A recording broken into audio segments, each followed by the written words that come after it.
Hello, আসসালামু আলাইকুম বন্ধুরা, কি অবস্থা সবার? আসলে আজকে সকাল থেকে একটা নিউজ শুনে একদমই খারাপ লাগতেছে। যাই হোক, কালকে থেকে আমি একটা নিউজ দেখতেছিলাম যে নেইমার 5 তারিখ ভোর 5টার দিকে মাঠে নামবে সান্তোসের হয়ে প্রথম ম্যাচে, সিজনের প্রথম ম্যাচে। তো ওর সার্জারির পরে প্রথম ম্যাচ ছিল এটা। অনেক এক্সাইটেড ছিলাম যে ম্যাচটা দেখবো বা নেইমার খেলবে, অনেক ছিলাম।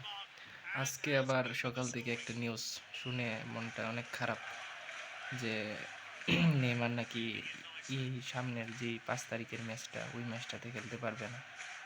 শারীরিকভাবে ঝুঁকি নিতে চাইতেছে না সান্তোসের ফিজিওরা। তো মাঠে নামার অপেক্ষার প্রহর আরও দীর্ঘ হলো আর কি। আগামী 8 তারিখে আরেকটা ম্যাচ আছে, ওইটাতে সম্ভাবনা রয়েছে কিন্তু শিওর না, আরও অপেক্ষার প্রহর বাড়তে পারে। তো এই আর কি নেইমার ফ্যানদের অবস্থা। আসলে নেইমার ফ্যানগুলোর কথা কি বলবো ভাই, ধৈর্য অনেক বেশি নেইমার ফ্যানগুলো।